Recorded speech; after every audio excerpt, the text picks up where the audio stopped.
Hello student. तो कल के लेक्चर में हम लोगों ने फर्स्ट लॉ ऑफ थर्मोडायनामिक्स देखा था और हमने उसको देखने से पहले जो बेसिक प्रॉपर्टी थी उनको एनालाइज किया था। हमने ये भी देखा कि डिफरेंट टाइप के जो प्रोसेसेस होते हैं वो क्या क्या होते हैं, उनकी क्या क्या प्रॉपर्टी होती है। एक टॉपिक कल हमारा बात करना रह गया जिसको हम बोलते हैं साइक्लिक प्रोसेस। तो साइक्लिक प्रोसेस क्या होता है? जैसे मान लो कि कोई ये हमारा पीवी कर्व है, यहाँ से हम ये V है और ये P है। हम यहाँ से चले, ये इनिशियल स्टेट थी P1 V1, तो यहाँ से यहाँ तक गए। ये दूसरी स्टेट थी P2 V2, इसके बीच में बहुत सारी और स्टेट भी रही होंगी। और यहाँ से जाने के बाद हम A से B गए, ये B था, और B से वापस A आ गए। तो अगर तुम देखोगे तो इनिशियल स्टेट क्या थी?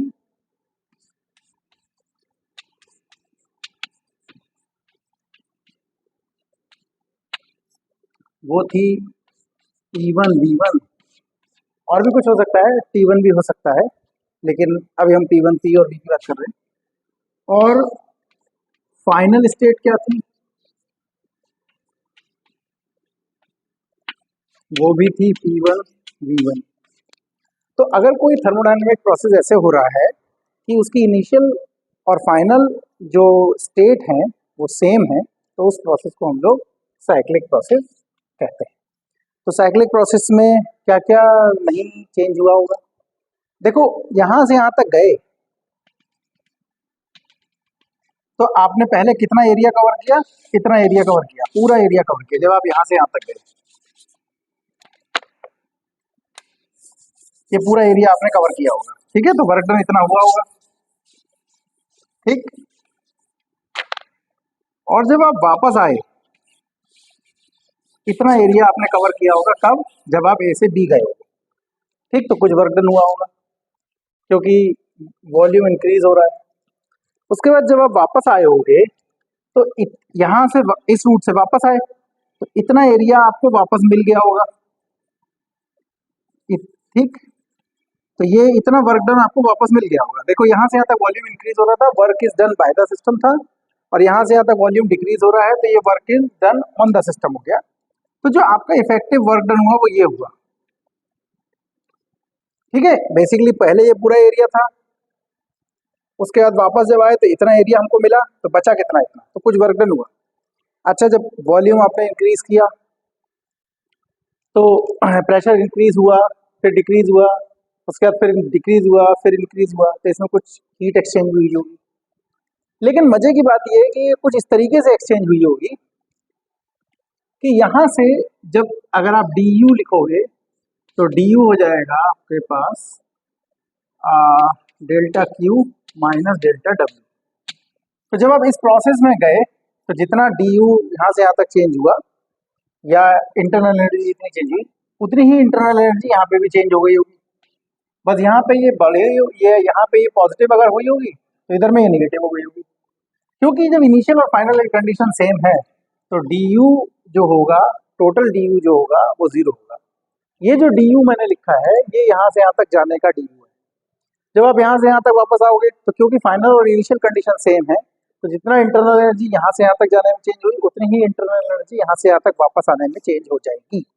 तो अल्टीमेटली जो इनिशियल इंटरनल एनर्जी थी वो और जो फाइनल इंटरनल एनर्जी थी वो दोनों बराबर हो जाएंगी। तो होगा क्या कि यहाँ वर्क डन भी होगा, कुछ हीट एक्सचेंज भी होगा, लेकिन du नहीं चेंज होगा, du टोटल। ध्यान दीजिएगा इस बात को, यहाँ से यहाँ तक जाने में du चेंज हुआ होगा और यहाँ से वापस आने में भी du चेंज हुआ होगा, लेकिन क्योंकि इनिशियल और फाइनल कंडीशन सेम है, फाइनल स्टेट सेम है, तो ये जो टोटल du होगा वो हमारा 0 होगा, ठीक है। तो ये हमारा हो गया साइक्लिक प्रोसेस, ठीक। अच्छा, चलो देखिए, मैंने आपको पिछले लेक्चर में भी याद दिलाया था, इस लेक्चर में भी मैं आपको याद दिला रहा हूँ कि आप लोग नोट्स जरूर बनाते रहें और नोट्स बनाते समय डालते रहें। ये मुझे बार बार करना पड़ रहा है क्योंकि स्टूडेंट भूल जाते हैं लेक्चर अटेंड करने की जल्दीबाजी में, वो भूल जाते हैं। तो इसलिए आपको ये करना है कि नोट्स जरूर बनाना है, और लास्ट टाइम में आपको काम में आएगा। ठीक है, अच्छा। अच्छा, एक और बात है कि अभी हम सिर्फ थर्मोडायनामिक्स कर रहे हैं, जल्दी ही मैं क्लासिकल मैकेनिक्स और कुछ दूसरा टॉपिक जो है शुरू करने वाला हूँ। तो लगभग प्लान ये है कि अब दिन में 3 वीडियो आएगा हमारा। ठीक।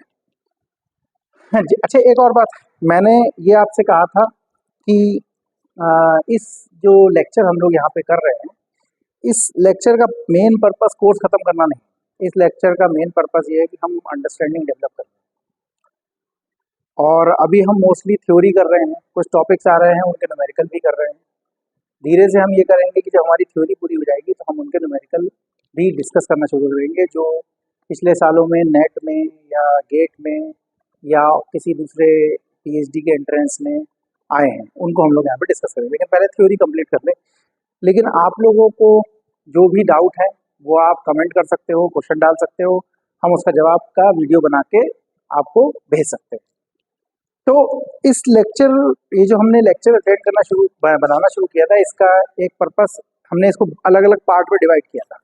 पहला पार्ट ही अभी चल रहा है, और वो पहला पार्ट ये चल रहा है कि हम पहले उन सारी चीज़ों से फेमिलियर होना चाहते हैं जो हमें थर्मोडायनामिक्स में इस्तेमाल होने वाली है। देखा होगा आपने कि धीरे से हमने क्या क्या किया। हमने टेम्परेचर से बात करना शुरू की, टेम्परेचर से बात करने के बाद हमने इक्विलिब्रियम की बात की, तो हमने एक एक चीज़ आपको बताते चले गए। फिर हमने जीरोथ लॉ ऑफ थर्मोडायनामिक्स की बात की, फिर धीरे धीरे हमने वर्क डन बताया, इंटरनल एनर्जी बताई, और हीट बताई, धीरे धीरे करके बताया, और फिर हमने आपको थर्मोडायनामिक्स का फर्स्ट लॉ बताया। तो ये जो भी फर्स्ट पार्ट चल रहा है, अभी आप कहोगे तो फुल फ्लेज थर्मोडायनामिक्स आपकी शुरू नहीं हुई है। अभी हम आपको बेसिकली ABCD सिखा रहे हैं। जैसे इंग्लिश सीखने से पहले हमने A सीखा, फिर B सीखा, एक दिन में A सीखा, फिर दूसरे दिन B सीखा, ऐसे प्रैक्टिस करते करते फिर हम पूरा A से Z तक सीख गए। और जब हम A से Z तक सीख गए तो फिर हमने इंग्लिश लिखना शुरू कर दी, 2 लेटर वर्ड किए, फिर 3 लेटर वर्ड किए, ऐसा करके। तो वही हमारा प्लान है। तो हम जो एक एक करके चीज़ें जो कर रहे हैं, अम, उनको पहले इकट्ठा कर ले रहे हैं, फिर बाद में हम उनको जब ज़रूरत पड़ेगी तो उनका इस्तेमाल करेंगे। और तब हम जब इस्तेमाल करेंगे तो हमें ये नहीं लगेगा कि हम ये चीज़ नहीं पढ़ेंगे। ठीक है, तो आज हम लोग कुछ बात करने वाले हैं, और वो है, इसे हम लोग नॉर्मली कभी कभी बोलते हैं हीट कैपेसिटी,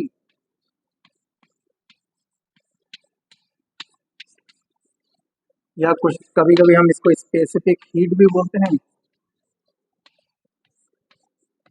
स्पेसिफिक हीट, और बोलते हैं मोलर स्पेसिफिक हीट।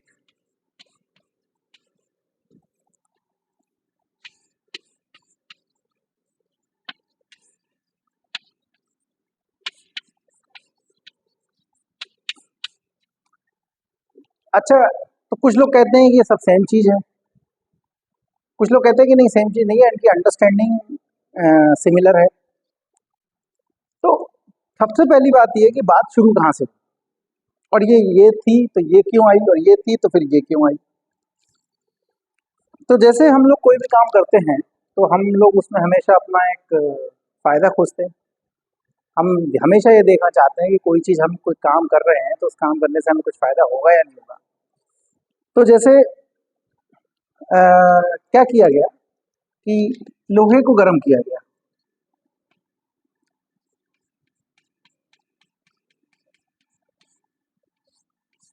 ठीक, इसको गर्म किया गया। मान लो इसका द्रव्यमान m1 किलोग्राम था। ठीक, तो मान लो इसको गर्म करने में, इसको कुछ T1 टेम्परेचर तक पहुंचाने में, या T टेम्परेचर तक पहुंचाने में, T0 रूम टेम्परेचर है आपका, मान लो।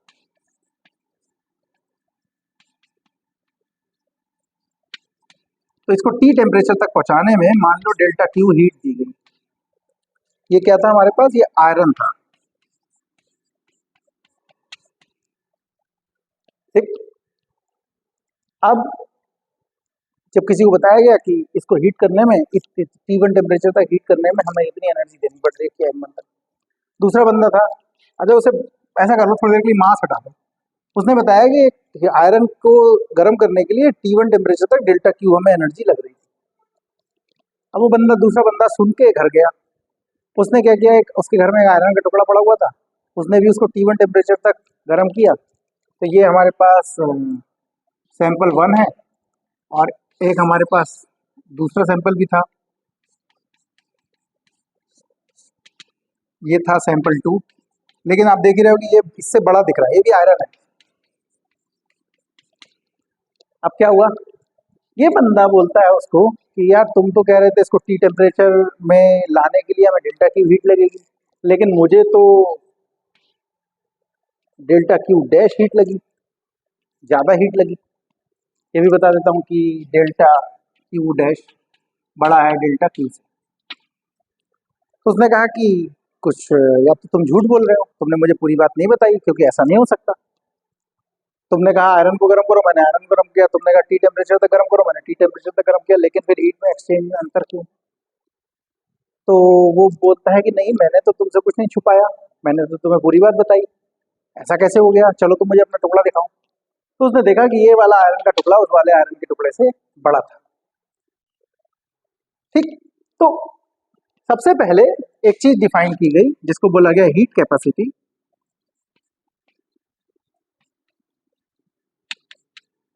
और हीट कैपेसिटी का जो फॉर्मूला था वो था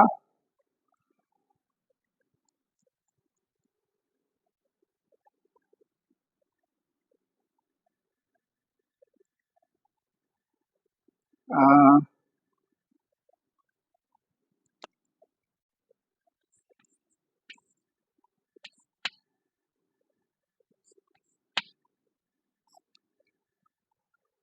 कि अगर किसी चीज को टी टेम्परेचर तक ले जाना है तो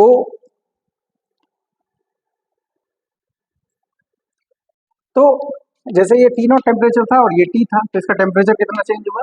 वो हुआ T minus T not.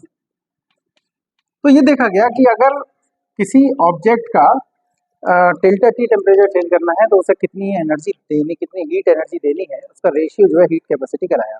Heat capacity को आप ऐसे समझ सकते हो कि अगर सोचो कि किसी चीज को अगर डेल्टा टी बहुत छोटा हो और उसमें डेल्टा क्यू ज्यादा देना पड़े तो इसको हीट कैपेसिटी ज्यादा होगी। मतलब न्यूमरेटर अगर ज्यादा है और डिनोमिनेटर कम है तो हीट कैपेसिटी ज्यादा होगी। इसका क्या मतलब है? इसका बिल्कुल नाम से मतलब है, यानी कि वो हीट को ज्यादा उसकी कैपेसिटी ही ज्यादा है हीट को गेन करने की। मतलब बहुत कम टेम्परेचर चेंज करने के लिए बहुत ज्यादा हीट देनी पड़ी। ठीक, तो ये बताता था। ठीक, और इसीलिए हम बोलते हैं हीट कैपेसिटी। जैसे हमारे पास एक बर्तन होता है पानी का या दूध का, तो हम बोलते हैं कि वो 1 लीटर कैपेसिटी का है।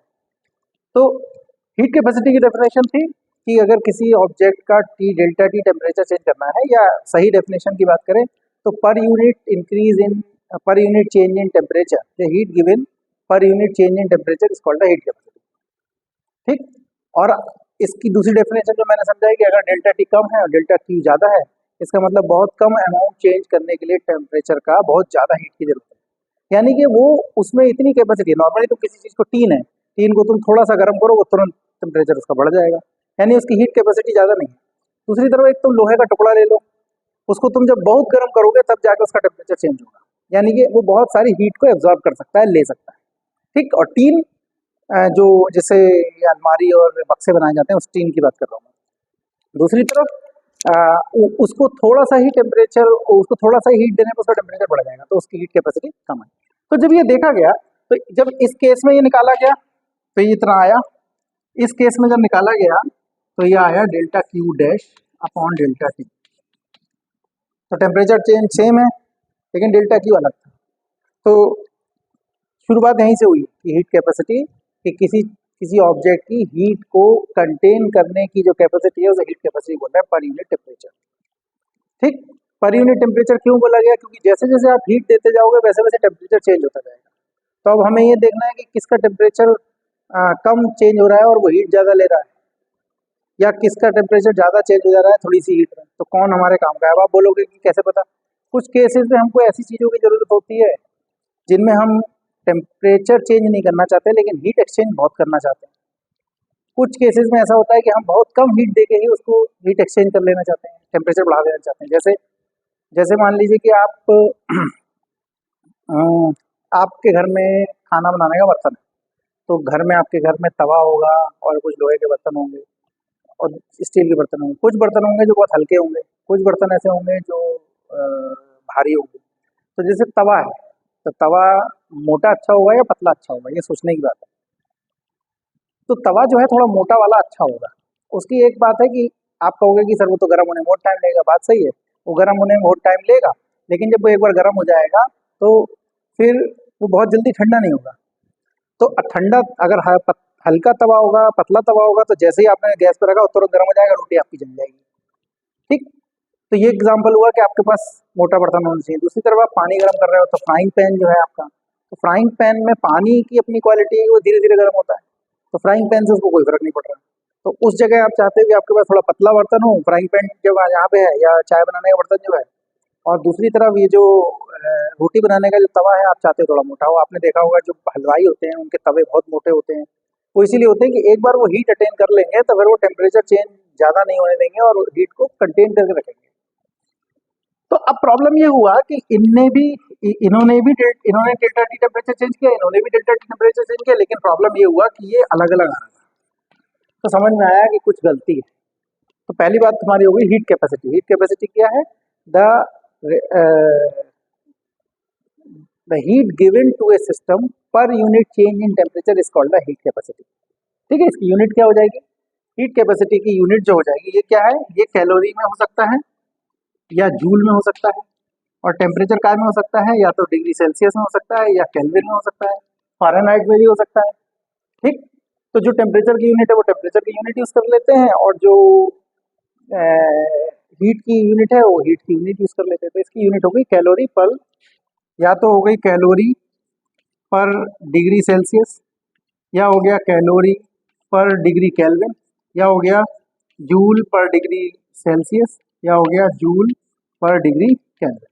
ठीक है, इसकी ये 4 यूनिट हो गई। तो अब प्रॉब्लम वहां फंस गई कि कौन झूठ बोल रहा है इसमें से।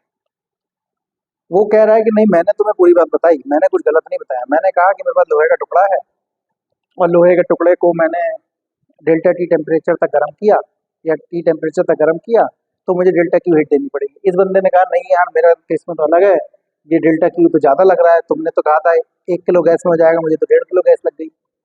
तब देखा गया कि इस आयरन का जो वेट था वो M1 था, और इसका जो था M2 था, और M2 ज़्यादा था M1 से। तो समझ में आया कि जिसका मास ज़्यादा है उसको गर्म करने के लिए हमको ज़्यादा हीट की ज़रूरत पड़ेगी। तो इस डेफिनेशन को बदल दिया गया। तो हमारे पास एक चीज़ आ गई जिसे हम बोलते हैं स्पेसिफिक हीट। स्पेसिफिक हीट क्या होती है?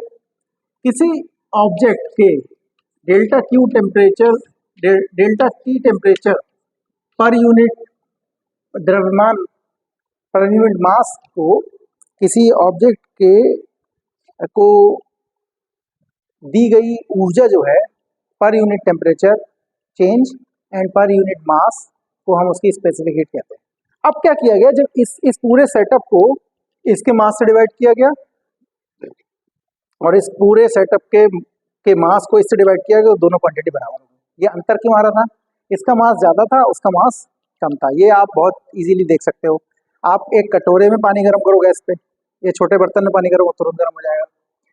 आप पानी सेम है, गैस सेम है, लेकिन अब आप जो है बड़े बर्तन में रख दो, ज़्यादा पानी हो गया, तो उसको गर्म होने में ज़्यादा टाइम लगेगा। ठीक। तो हमारी स्पेसिफिक हीट, तो हमारी हीट कैपेसिटी क्या हुई कि द हीट गिवन और taken to the system per unit change in temperature is called the heat capacity. Heat specific heat क्या हुई? The heat given to a system per unit temperature change per unit mass is basically called the specific heat। ठीक। अच्छा, अब देखो जरा आगे क्या हुआ। तो हमारे पास दो डेफिनेशन होगी। हीट कैपेसिटी क्या हो गई? सिर्फ delta Q upon delta T हो गया, और इसका जो यूनिट हो गया वो हो गया कैलोरी पर डिग्री सेल्सियस या पर डिग्री केल्विन, या जूल पर डिग्री सेल्सियस या per degree kelvin. Specific heat की डेफिनेशन क्या हुई? C is equal to delta Q upon delta T upon delta है। ये स्पेसिफिक हीट की कैपेसिटी की डेफिनेशन क्या हुई? द हीट गिवन और taken to the system per unit change in temperature per unit mass. अब जो मास वाला फैक्टर था वो कैंसिल हो गया। ये इसको आप ऐसे समझ सकते हो जैसे कि आपके पास एक बड़े टब में पानी है, उस टब के पानी का आपने वो डेंसिटी निकाली जो पहले मैंने एग्जांपल दिया था, तो डेंसिटी कुछ आई। इसका मतलब ये हुआ कि डेंसिटी क्या होती है, डेंसिटी होती है मास पर यूनिट वॉल्यूम। तो आपने जब बड़े वाले टब में से पानी की जो डेंसिटी निकाली, मैं अपने पिछले लेक्चर में एक्सप्लेन कर चुका हूँ कैसे निकाली थी, तो आपने देखा कि वो रो आई। उसी में से आपने एक छोटे गिलास में पानी लिया और पानी लेके जब आपने उसकी डेंसिटी निकाली तो वो भी उतनी आई। इसका मतलब जितना मास एक छोटे से ग्लास में पर यूनिट वॉल्यूम में डिजॉल्व है, वही पूरा उसी उसी रेशियो में मास बड़े वाले में भी डिजॉल्व है। बड़े वाले में पानी बढ़ रहा है तो उसका वॉल्यूम भी बढ़ रहा है, छोटे वाले में पानी घट रहा है तो उसका वॉल्यूम मास घट रहा है तो वॉल्यूम भी घट रहा है। ठीक, तो ये डेंसिटी जैसे कांस्टेंट हो गई, ऐसे ये स्पेसिफिक जो स्पेसिफिक हीट है ये भी पर यूनिट मास है। तो जब दोनों केस जो हमने पहले वाले लिए थे उनका मास से डिवाइड कर दिया तो ये पता चलेगा कि पर यूनिट मास में उसमें कितनी एनर्जी की यूज हो रहा है। ठीक, तो ये बराबर हो गया और इसलिए इसे स्पेसिफिक हीट बोलते हैं। अगर आप आयरन का टुकड़ा ले लो, सेम क्वालिटी का आयरन, मतलब आयरन अलग अलग होते हैं, कुछ स्टील होते हैं, कुछ रॉट आयरन होते हैं, कुछ नॉर्मल आयरन होता है। क्या अंतर होता है उसमें? बेसिकली कार्बन की जो क्वांटिटी होती है उसका अंतर होता है। ठीक है, तो आयरन अगर आप एक ही क्वालिटी का आयरन लेते हो तो उसकी जो हीट कैपेसिटी होगी वो सेम होगी। वो क्या होगी, उससे कोई फर्क नहीं पड़ता कि अब उसने 1 किलो आयरन लिया था या उसने 2 किलो आयरन लिया था। उसने जो भी आयरन लिया था पहले उसका वजन तोल लिया, वजन तोलने के बाद उसने उसको डेल्टा टी टेम्परेचर तक गर्म किया और डेल्टा टी टेम्परेचर तक गर्म करने के बाद देखा कितनी एनर्जी यूज हुई, नोट कर लिया। फिर उसने दूसरा आयरन का टुकड़ा लिया और दूसरा आयरन का टुकड़ा लेकर उसका पहले वजन तोल लिया, उसके बाद उसे डेल्टा टी टेम्परेचर तक गर्म कर लिया, देखा कितनी हीट हुई और उसने क्या किया, heat per unit temperature change पर यूनिट मास निकाल लिया, वो दोनों बराबर आ गए। तो इसीलिए इसे स्पेसिफिक बोलते हैं क्योंकि ये किसी एक पर्टिकुलर आइटम के लिए स्पेसिफिक है। इसकी यूनिट क्या हो जाएगी, जैसे इसकी निकाली थी, इसकी यूनिट क्या हो गई, या तो कैलोरी हो गई या जूल हो गई। इसका टेम्परेचर, इसका यूनिट क्या हो गया, या तो डिग्री सेल्सियस हो गया या केल्विन हो गया, और इसका क्या हो गया, किलोग्राम। ठीक, तो ये हो जाएगा कैलोरी पर डिग्री सेल्सियस पर किलोग्राम, या हो जाएगा कैलोरी पर डिग्री केल्विन किलोग्राम, और जूल पर डिग्री केल्विन पर डिग्री सेंटीग्रेड पर डिग्री किलोग्राम भी हो सकता है। ठीक है, तो यहाँ से यहाँ तक बात समझ में आई कि ये प्रॉब्लम ये हो रही थी कि आयरन के ही दो टुकड़ों के लिए उसका वैल्यू अलग अलग आ रहा था, तो नई डेफिनेशन बनाई गई। ठीक, अच्छा क्वेश्चन इस पे अभी हम आते हैं मोलर स्पेसिफिक हीट पे, लेकिन उससे पहले हम एक चीज बात करना चाहते हैं कि ये सबकी जरूरत क्या है हमें। ठीक, हमने आपको वैसे हिंट दे दिया है कि इसकी जरूरत क्या है, लेकिन फिर भी हम थोड़ा बता देते हैं। देखो, जैसे आपने अक्सर देखा होगा कि आपकी जो गाड़ी का इंजन है उस इंजन में या गाड़ी का इंजन छोड़ दो आप, आपने देखा होगा न्यूक्लियर रिएक्टर का फोटो देखा होगा। उसमें न्यूक्लियर रिएक्टर में क्या होता है, यहाँ पे ये रिएक्टर है, यहाँ पे रिएक्शन हो रही है, तो यहाँ से एक ऐसे ऐसे करके क्वाइल जाती है और क्वाइल से पानी ऐसे करके जाता है यहाँ पे, और यहाँ पे एक टरबाइन लगी होती है। ठीक, ये टरबाइन होती है, इसमें पंखे लगे होते हैं और ये वापस यहाँ चला जाता है। तो क्या होता है, ये रिएक्टर है, यहाँ हीट जनरेट हो रही है, हीट जनरेट होके ये क्वाइल से हीट एब्जॉर्ब हो रही है और इसके अंदर एक लिक्विड होता है, एक लिक्विड होता है। वो लिक्विड क्या करता है, वो हीट को एब्जॉर्ब करता है।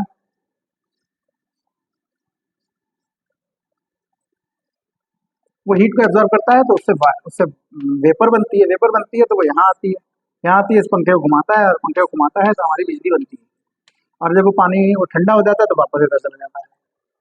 तो रिएक्टर में तो बहुत सारी हीट उत्पन्न हो रही है। क्या चाहते हैं हम, क्या हम ये चाहते हैं कि रिएक्टर की जो हीट है वो ज़्यादा से ज़्यादा वेस्ट चली जाए, या हम ये चाहते हैं कि जो रिएक्टर की हीट है वो ज़्यादा से ज़्यादा हम इस्तेमाल कर लें। ठीक, अब इस्तेमाल कैसे करेंगे उसे?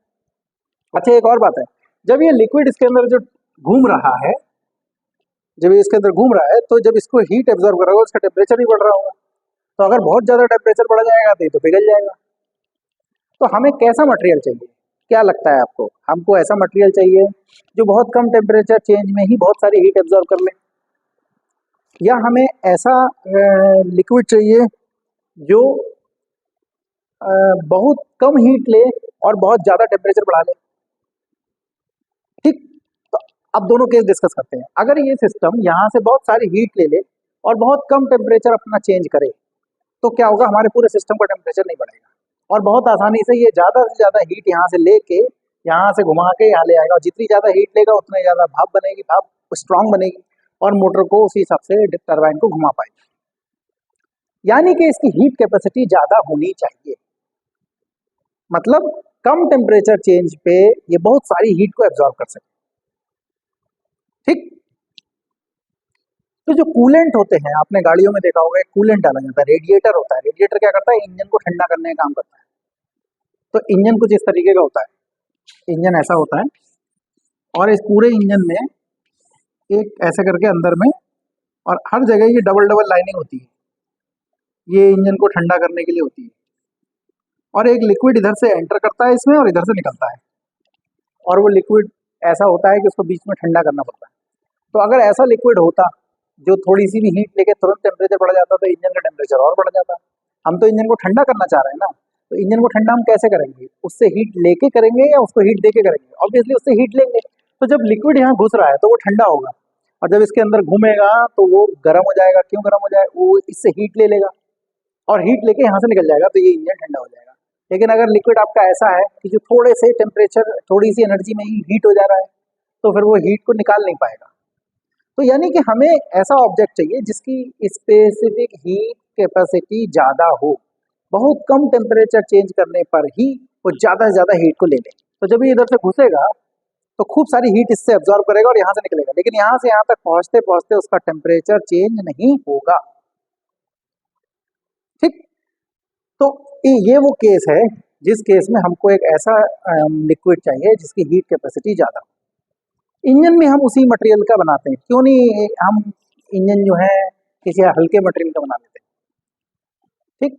अब क्योंकि हल्के मटेरियल का बना लेंगे जल्दी, थोड़ी सी एनर्जी में ही वो टेम्परेचर उसका बढ़ जाएगा। तो हम उसे ऐसे मटेरियल से बनाना चाहते हैं कि जो थोड़ी ज़्यादा हीट ले ले, लेकिन वो एब्जॉर्ब ना करे, उसको ज़्यादा टेम्परेचर ना बढ़ाए, नहीं तो पूरी गाड़ी गर्म हो जाएगी, ठीक। तो यानी कि इस केस में हमको ऐसे मटेरियल की जरूरत है जिसकी हीट कैपेसिटी ज़्यादा हो या ही स्पेसिफिक हीट ज़्यादा हो, ठीक है। क्योंकि हम चाहते हैं कि वो ज़्यादा एनर्जी ले लेकिन अपना टेम्परेचर ना बढ़ाए। दूसरी तरफ, जैसे मैंने आपको एग्जाम्पल दिया, आपने देखा होगा कि घर में जो खाना बनाने के बर्तन हैं वो आ, या मतलब जो जो खाने के नीचे की जो प्लेट है उसे कॉपर में बदल दिया जाता है।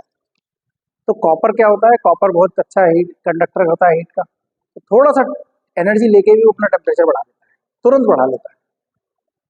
या मैंने वो आपको चाय वाला एग्जांपल दिया, चाय जिस बर्तन में आप बना रहे हो वो बर्तन बहुत ज़्यादा भारी नहीं होता, तवे और कढ़ाई जितना भारी नहीं होता है। तो आप देखते हो कि उस केस में हमको ऐसा चाहिए जिसकी स्पेसिफिक हीट कम हो, मतलब कम से कम एनर्जी में वो बढ़ा दे। आपने देखा होगा पहले प्रेस जो आती थी वो आयरन की प्रेस आती थी। तो आयरन की प्रेस क्या होती है, उसके नीचे नीचे मोटी सी चादर लगी होती थी। अब काय की प्रेस आ रही है, अब प्रेस आ रही है एल्यूमिनियम की प्लेट वाली, वो जल्दी गर्म हो जाती है और जल्दी ठंडी हो जाती है। क्योंकि वही है कि आप आधे घंटे बैठे हुए हो तो प्रेस गर्म होगी तब हम करेंगे। आयरन आपको क्या होता है, तुरंत करना होता है। दूसरी बात, जब आपने आयरन कर ली और रख दी तो समस्या ये है कि अगर कोई बच्चा छू दे या कोई छू दे तो वो जल जाएगा। तो आपको एक ऐसा सिस्टम चाहिए जो जल्दी गर्म हो जाए और जल्दी ठंडा हो जाए। तो दोनों हीट कैपेसिटी से ही हमको पता चलता है कि कौन सिस्टम कम एनर्जी में जल्दी गर्म हो जाएगा, कौन सिस्टम ज़्यादा एनर्जी में कम गर्म होगा। तो यानी हीट कैपेसिटी की नॉलेज हमें ये अंडरस्टैंडिंग बताती है, ठीक। तो ऐसा नहीं है कि हमें ज़्यादा हीट कैपेसिटी वाला सिस्टम चाहिए या हमें लो हीट कैपेसिटी वाला सिस्टम चाहिए। कहीं पे हमें हाई हीट कैपेसिटी वाला सिस्टम चाहिए और कहीं पे हमें लो हीट कैपेसिटी वाला सिस्टम चाहिए, ठीक है। ये तो हो गया। तो हमने देखा हीट कैपेसिटी से स्पेसिफिक हीट तक हम पहुंचे। क्या पहुंचे कि भाई उसमें तो मास में अंतर आ रहा था और मास में अंतर आने के कारण वैल्यू अलग थी। अब क्या हुआ, अब क्या किया गया, 1 किलोग्राम का आयरन लिया गया और 1 किलोग्राम का एल्यूमिनियम लिया गया। तो ये जो डेफिनेशन थी इसको ध्यान से देखो, क्या कह रहा है कि delta Q upon delta T upon delta M. तो देखो मास दोनों का सेम हो गया। हमने क्या किया, इसको डेल्टा क्यू, इसको भी डेल्टा टी टेम्परेचर तक गर्म किया और इसको भी डेल्टा टी टेम्परेचर तक गर्म किया। अभी भी ये देखा गया कि इसमें जो हीट यूज हो रही है, मान लो इसमें डेल्टा क्यू यूज हो रही है और इसमें डेल्टा क्यू डैश यूज हो रही है, तो ये दोनों बराबर नहीं थे। देखो पीछे से हम क्या कह के आए थे कि हीट कैपेसिटी बराबर नहीं थी, तो हमने उसका कारण ये दिया कि वे दोनों का मास अलग अलग था, तो दोनों का मास हमने बराबर कर दिया और क्योंकि उससे डिवाइड कर दिया। लेकिन अब मास बराबर है, फिर भी हम ये देख रहे हैं कि इसका जो इसको डेल्टा टी टेम्परेचर तक गर्म करने और इसको डेल्टा टी टेम्परेचर तक गर्म करने में जो डिफरेंस है एनर्जी का वो अलग अलग है। तो समझ में आया कि इसके 1 किलोग्राम में जो नंबर ऑफ मोल्स होंगे और इसके 1 किलोग्राम में जो नंबर ऑफ मोल्स होंगे वो अलग अलग होंगे। देखो हम ज्यादातर ऑब्जेक्ट को बाहर से देखते हैं, लेकिन उनकी जो भी प्रॉपर्टी हैं वो उनके अंदर जो उनके एटम्स हैं या उनके जो मॉलिक्यूल्स हैं उनकी वजह से वो प्रॉपर्टी उनकी होती है। तो यहाँ पे क्या हो रहा था कि द्रव्यमान तो दोनों का सेम दिख रहा था, लेकिन इसके मोल्स जो थे और इसके जो मोल्स थे 1 किलोग्राम में, मोल कैसे निकालते हैं? मोल निकालने का तरीका है weight in gram divide by atomic weight. तो वेट इन ग्राम तो सेम है, 1 किलोग्राम 1 किलोग्राम, 1000 ग्राम 1000 ग्राम, लेकिन इसका एटॉमिक वेट अलग है और इसका एटॉमिक वेट अलग है, तो दोनों के मोल्स अलग अलग है। तो जो सेम चीज हमने पहले की थी कि उसका उसके मास से डिवाइड करके हमने उसका मास का जो इफेक्ट था वो खत्म कर दिया था, बिल्कुल सेम यहाँ पे करते हैं। तो बिल्कुल सेम चीज है ये। मोलर स्पेसिफिक हीट को कैपिटल एम से दिखाते हैं नॉर्मली, इसको सी से भी दिखाते हैं, एम से भी दिखाते हैं। और ये क्या होती है? ये होती है delta T, oh sorry delta Q upon delta T in 2 moles. यानी कि अगर किसी ऑब्जेक्ट को हम गर्म कर रहे हैं और उसके per unit temperature per unit mole को दी गई एनर्जी निकालते हैं तो वो कहलाती है मोलर स्पेसिफिक हीट। तो ये सब चीज़ें एक ही जैसी हैं, इससे ही specific heat, molar specific heat और हीट कैपेसिटी, बट उसके आ, जो अंडरस्टैंडिंग है वो हमारी बेहतर है। यहाँ से यहाँ तक आते आते हमारी अंडरस्टैंडिंग बेहतर है। पहले सिर्फ इसी बात की ज़रूरत थी कि किसी चीज़ को हम अगर टेम्परेचर हीट दे रहे हैं तो उसका टेम्परेचर बढ़ जा रहा है, हम इसी में खुश थे। फिर बाद में देखा कि नहीं यार इसमें तो अंतर आ रहा है, तो इसमें कुछ कमी रह गई समझने में, तो हमने स्पेसिफिक हीट डिफाइन की। ठीक, तो और हमने ये भी समझ लिया कि हमें किस तरीके के मटेरियल की ज़रूरत है। ज़्यादा स्पेसिफिक हीट वाले की कहीं पे ज़रूरत है और कम स्पेसिफिक हीट वाले की बाद में ज़रूरत है। जो हमारी मोलर स्पेसिफिक हीट है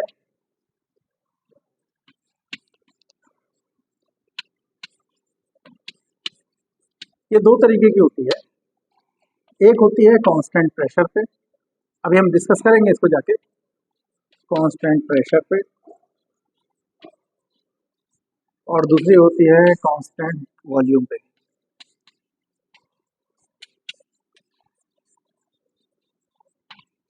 ठीक है, तो इनको अभी आगे जाके हम लोग जब टॉपिक आएगा तब डिस्कस करेंगे। अब इसका मतलब क्या हुआ कि if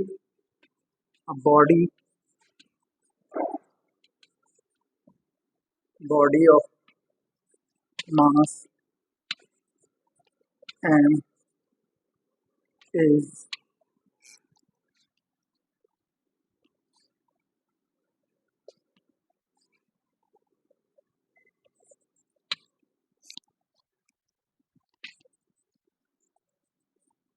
subject to change the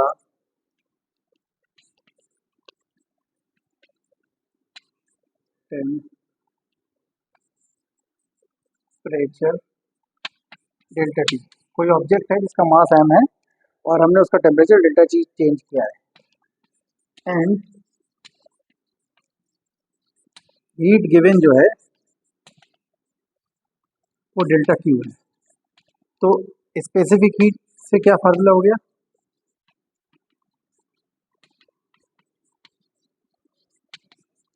वो हो गया C equal to, specific heat को C से दिखाते हैं, वो हो गया delta Q upon delta T into M.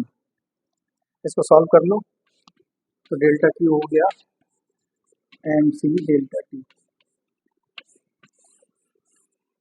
तो ये हो गया क्या,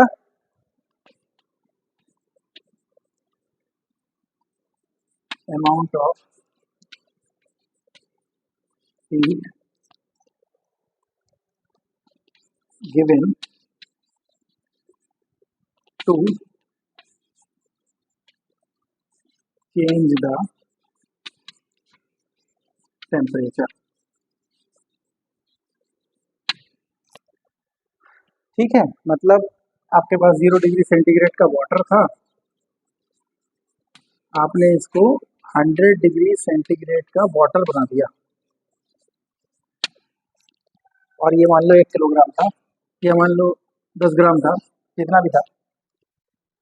तो 0 डिग्री सेंटीग्रेड वाटर को 100 डिग्री सेंटीग्रेड वाटर में अगर आपको कन्वर्ट करना है और 10 ग्राम वाटर है, तो आपको ये फॉर्मूला इस्तेमाल करना पड़ेगा। इसका यूनिट क्या होगा, इसका यूनिट इस पर डिपेंड करेगा। देखो इसका यूनिट तो केजी हो गया, इसका यूनिट केल्विन या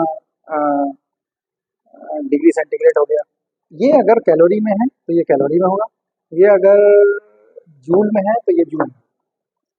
ठीक है, तो आज हम लोगों ने स्पेसिफिक हीट के बारे में बात किया, और स्पेसिफिक हीट के कुछ एग्जाम्पल भी ले सकते हैं हम। हमने ये डिस्कस किया कि क्या डिफरेंस है हीट कैपेसिटी में, स्पेसिफिक हीट में और मोलर स्पेसिफिक हीट में। क्या हमें ऐसे सिस्टम चाहिए जिनकी स्पेसिफिक हीट कम है, क्या हमें ऐसे सिस्टम चाहिए जिनकी स्पेसिफिक हीट ज़्यादा है। तो इसका जवाब ये है कि ये डिपेंड करता है कि हम किस जगह उसका एप्लीकेशन कर रहे हैं। ठीक है, और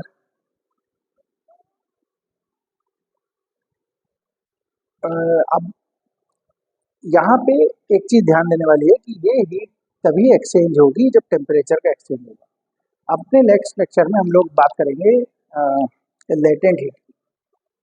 तो लेटेंट हीट क्या होती है, लेटेंट हीट बेसिकली जब किसी ऑब्जेक्ट का फेज चेंज ना हो, मतलब वो लिक्विड था लिक्विड में रहे, और तब हमें जो एनर्जी यूज होती है उसे हम लोग बोलते हैं लेटेंट हीट। ठीक है, ठीक। तो फिर आज का लेक्चर हम यहीं रोकते हैं, और कल फिर नए लेक्चर में मिलते हैं। Thank you.